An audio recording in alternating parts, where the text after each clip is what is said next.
ನಮಸ್ಕಾರ ನಮ್ಮ ಕರುನಾಡ ಕುಟುಂಬಸ್ಥರಿಗೆ ನಾನು ನಿಮ್ಮ ಜರ್ನಲಿಸ್ಟ್ ಹನುಮಂತ ಐಹೊಳೆ. ವೀಕ್ಷಕರ, ಇವತ್ತಿನ ದಿನ ಒಂದು ವಿಶೇಷ ಸುದ್ದಿಯೊಂದಿಗೆ ತಮ್ಮ ಹತ್ರ ಬಂದಿರತಕ್ಕಂಥದ್ದು ಏನಪ್ಪಾ ಅಂದ್ರೆ ಪಾಕಿಸ್ತಾನದ ದಾಳಿಗೆ 3 ಕ್ರಿಕೆಟಿಗರು ಹತ್ಯೆಯಾಗಿರ್ತಕ್ಕಂಥದ್ದು. ಇದು ತುಂಬಾನೇ ಆಘಾತಕಾರಿಯಾಗಿರ್ತಕ್ಕಂಥ ಸುದ್ದಿ, ತುಂಬಾನೇ ಹೃದಯ ವಿದ್ರಾಕವಾಗಿರ್ತಕ್ಕಂಥ ಒಂದು ಸುದ್ದಿ ಅಂತಾನೂ ಹೇಳ್ಬೋದು. ನಾವು ನೋಡ್ಬೋದು, ಇತ್ತೀಚೆಗೆ ಅಫ್ಘಾನಿಸ್ತಾನ ಹಾಗೂ ಪಾಕಿಸ್ತಾನಗಳ ನಡುವೆ ನಿರಂತರವಾಗಿ ಸೇನಾ ಸಂಘರ್ಷ ನಡೀತಾ ಇದೆ. ಅದರಲ್ಲೂ ಕೂಡ ಅಫ್ಘಾನಿಸ್ತಾನದ ವಿದೇಶಾಂಗ ಸಚಿವರಾಗಿರತಕ್ಕಂತಹ ಅಮೀರ್ ಖಾನ್ ಮುತ್ತಕಿ ಅವರು ಏನು ಭಾರತ ದೇಶಕ್ಕೆ ಭೇಟಿಯಾಗಿ ಹೋದ ನಂತರ ಪಾಕಿಸ್ತಾನ ಅಫ್ಘಾನಿಸ್ತಾನದ ಕಾಬೂಲ್ ಮೇಲೆ ವೈಮಾನಿಕ ದಾಳಿಯನ್ನು ಮಾಡುತ್ತೆ. ಸೊ ಇದಕ್ಕೆ ಪ್ರತಿಕಾರವಾಗಿ ಅಫ್ಘಾನಿಸ್ತಾನವು ಕೂಡ ಡುರಾಂಡ್ ಲೈನ್ ಬಾರ್ಡರ್ ನಲ್ಲಿ ಪಾಕಿಸ್ತಾನದ 12 ಜನ ಸೈನಿಕರನ್ನ ಹತ್ಯೆ ಮಾಡುತ್ತೆ. ಹೀಗೆ ನಿರಂತರವಾಗಿ ಸೇನಾ ಸಂಘರ್ಷ ನಡೀತಾ ಇರಬೇಕಾದ್ರೆ ಇದೀಗ ಬಂದಿರತಕ್ಕಂಥದ್ದು ಏನಪ್ಪಾ ಅಂದ್ರು, ಪಾಕಿಸ್ತಾನ ಮತ್ತೆ ದಾಳಿ ಮಾಡಿ ಅಫ್ಘಾನಿಸ್ತಾನದ 3 ಕ್ರಿಕೆಟಿಗರನ್ನ ಹತ್ಯೆ ಮಾಡಿರ್ತಕ್ಕಂಥದ್ದು.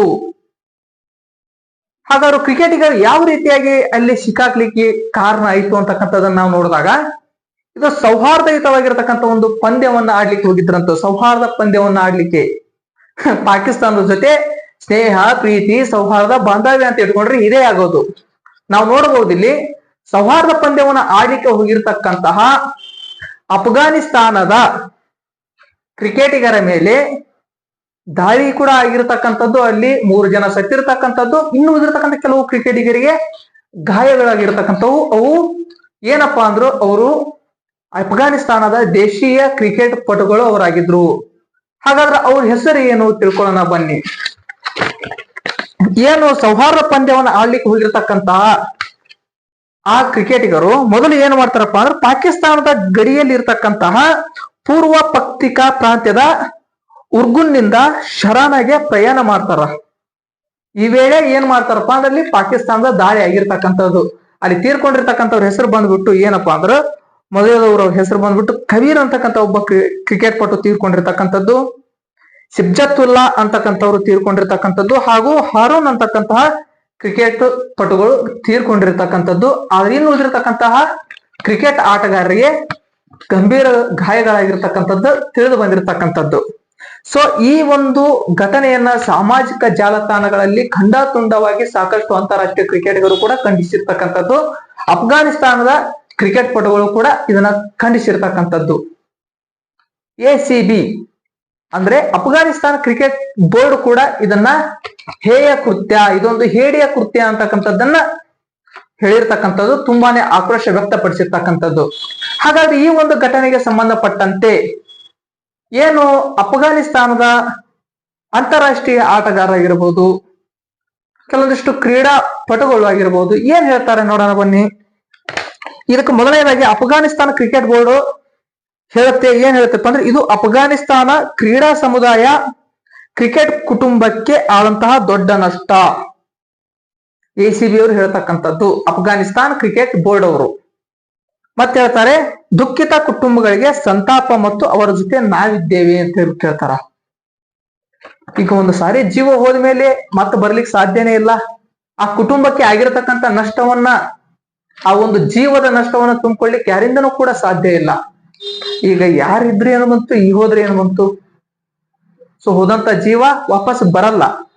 ಆದ್ರೆ ಏನ್ ಮಾಡೋದು, ಕಳೆದು ಹೋಗಿರತಕ್ಕಂಥವರ ನೆನಪಿನಲ್ಲಿ ಆ ಕುಟುಂಬ ಎಷ್ಟು ದುಃಖವನ್ನ, ನೋವನ್ನು ಅನುಭವಿಸುತ್ತೋ, ಸೊ ಅವ್ರಿಗೆ ಆಗ್ತಕ್ಕಂಥ ಕೆಲವೊಂದಿಷ್ಟು ಆರ್ಥಿಕ ನಷ್ಟವನ್ನಾಗಿರ್ಬೋದು, ಮತ್ತ ಅವರಿಗೆ ಬೇಕಾಗಿರತಕ್ಕ ಕೆಲವೊಂದಿಷ್ಟು ಸೌಲಭ್ಯಗಳನ್ನು ಕಲ್ಪಿಸ್ತಕ್ಕಂಥ ಕೆಲಸವನ್ನ ಆ ದೇಶೀಯ ಒಂದು ಕ್ರೀಡಾ ಸಂಸ್ಥೆ ಆಗಿರತಕ್ಕಂಥ ACB ಅವರು ಮಾಡ್ಲೇಬೇಕಾಗತ್ತು.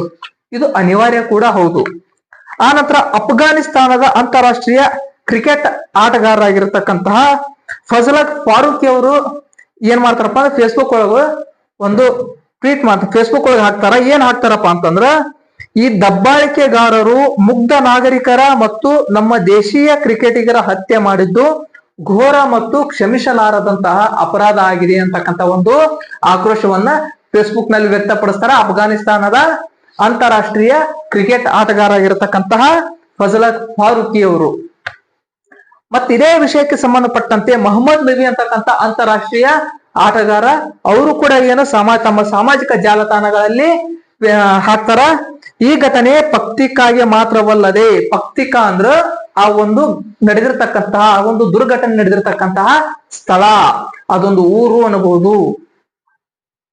ಈ ಘಟನೆ ಪಕ್ತಿಕಾಗೆ ಮಾತ್ರವಲ್ಲದೆ ಇಡೀ ಅಫ್ಘಾನಿಸ್ತಾನ ಕ್ರಿಕೆಟ್ ಕುಟುಂಬ ಹಾಗೂ ಇಡೀ ರಾಷ್ಟ್ರಕ್ಕೆ ದುಃಖಕರ ವಿಷಯವಾಗಿರತಕ್ಕಂಥದ್ದು ಅಂತ ಹೇಳ್ಬಿಟ್ಟು ಮೊಹಮ್ಮದ್ ನಬಿ ತಮ್ಮ ಸಾಮಾಜಿಕ ಜಾಲತಾಣಗಳಲ್ಲಿ ತಿಳಿಸ್ತಾರ.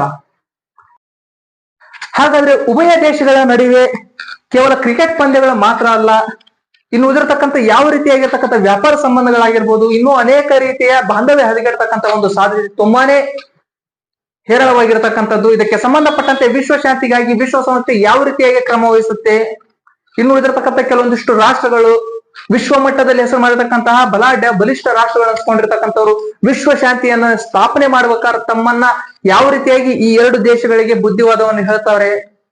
ಅದ್ರೊಳಗಂತರೂ ಪಾಕಿಸ್ತಾನಕ್ಕೆ ಎಷ್ಟೇ ಬುದ್ಧಿ ಹೇಳಿದ್ರು ಕೂಡ ಅದು ಬುದ್ಧಿ ಕಲಿಯೋದೇ ಇಲ್ಲ. ಯಾಕಪ್ಪ ಅಂದ್ರೆ ಅದ್ರ ತಲೆಯಲ್ಲಿ ಇರ್ತಕ್ಕಂಥ ವಿಚಾರಗಳೇ ಬೇರೆ. ಮುಂಬರತಕ್ಕಂಥ ಒಂದು ದಿನಗಳಲ್ಲಿ ಹಾಗಾದ್ರೂ ಬುದ್ಧಿ ಕಲಿದೇ ಇರತಕ್ಕಂತ ರಾಷ್ಟ್ರಕ್ಕ ಎಲ್ಲಾ ದೇಶಗಳು ಸೇರಿ ಯಾವ ರೀತಿಯಾಗಿರ್ತಕ್ಕಂಥ ರೀತಿಯಲ್ಲಿ ಬುದ್ಧಿ ಕಲಿಸ್ತಾವು ಮತ್ತು ಅದನ್ನ ಹತ್ತಿರ್ತಕ್ಕಂಥ ಒಂದು ಕೆಲಸ ಮಾಡ್ತಾವು, ಅದು ಮಾಡ್ತಕ್ಕಂಥ ಭಯೋತ್ಪಾದನಾ ಕೃತ್ಯಗಳನ್ನ ಯಾವ ರೀತಿಯಾಗಿ ನಿರ್ಬಂಧಿಸ್ತಕ್ಕಂಥ ಒಂದು ಕೆಲಸ ಮಾಡ್ತಾವು, ಇದೆಲ್ಲರಿಗೂ ಕೂಡ ಕೌತುಕಮಯವಾಗಿರ್ತಕ್ಕಂಥದ್ದು ಹಾಗೂ ಅನಿವಾರ್ಯವಾಗಿ ಬೇಕಾಗಿರ್ತಕ್ಕಂಥ ಒಂದು ಕೆಲಸ ಆಗ್ಯದ. ಇಂಥ ಸುದ್ದಿಗಳಿಗಾಗಿ ಯಾವತ್ತಿಗೂ ಕೂಡ ತಮ್ಮ ಮುಂದೆ ಬರ್ತಾ ಇರ್ತೀವಿ. ಜರ್ನಲಿಸ್ಟ್ ಹನುಮಂತ ಐಹೊಳೆ ಚಾನೆಲ್ ಮೂಲಕ ನಮ್ಮ ಚಾನೆಲ್ ಸಬ್ಸ್ಕ್ರೈಬ್ ಮಾಡಿ ಇಂಥ ಸುದ್ದಿಗಳಿಗಾಗಿ ನಿರೀಕ್ಷಿಸಿ. ನಮಸ್ಕಾರ.